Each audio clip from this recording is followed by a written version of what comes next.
Bali Uluwatu Temple is located in Pecatu Village, Kuta Sub-district, Badung District, Bali. The temple is 30 kilometers to the south of Denpasar.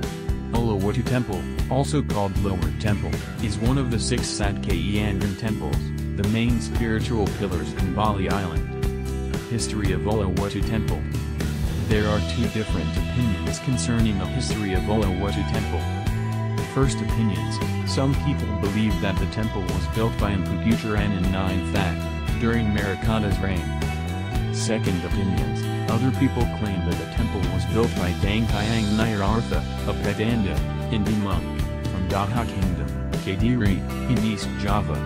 Sad Kahyangan Temples came to Bali in 1546 AD, during the reign of Dalam Wacharengong. The monk built Uluwatu Temple on Pecatu Hill.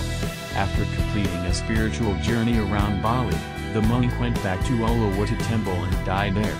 He Maksa, died and his body vanished, leaving the mark upon it, worldly life, and entering Swargaloka, heaven. The Payador ceremony commemorating the temple's anniversary is held on Angarathasa Day, in Wukumadangja in Kaka calendar. Usually the ceremony lasts for 3 days thronged by thousands of Hindus.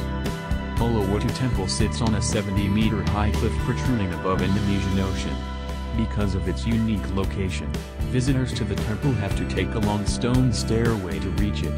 The temple heads east, unlike other Balinese temples which face west or south. There are hundreds of monkeys roaming along the path outside the temple.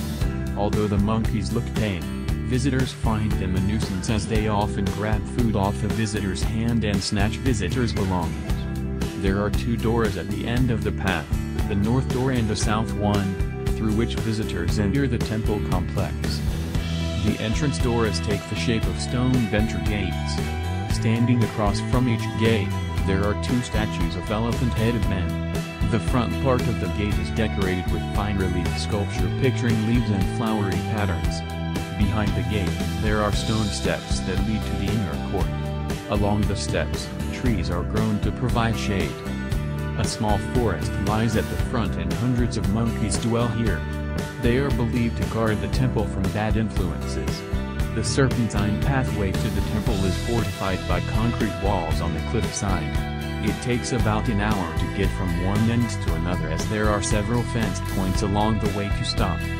The views from the bottom of the water surging up against rocks in the ocean horizon are remarkable.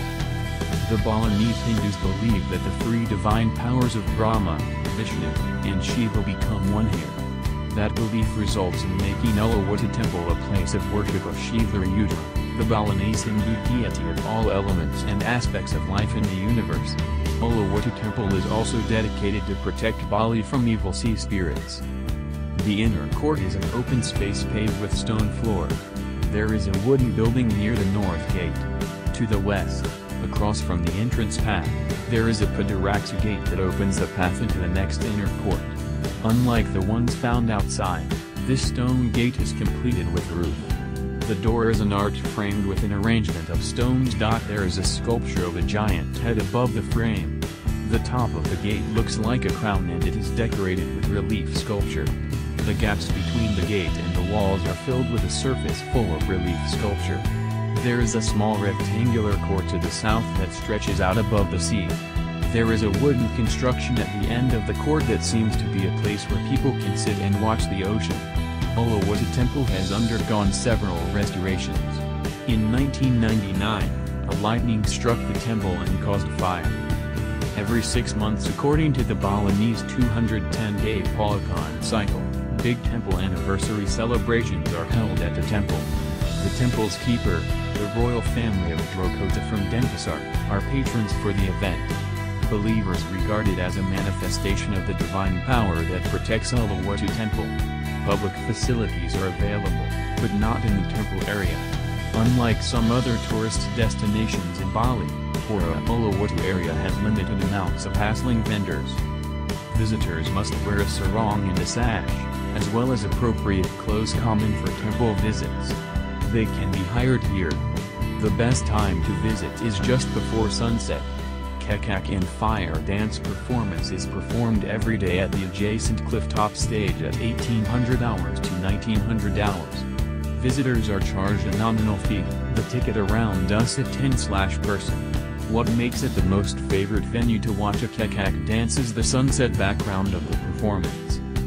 There's no public transportation to get here, and going back into town will be difficult without any pre-arranged ride or taxi. A guide is not necessary, though helpful.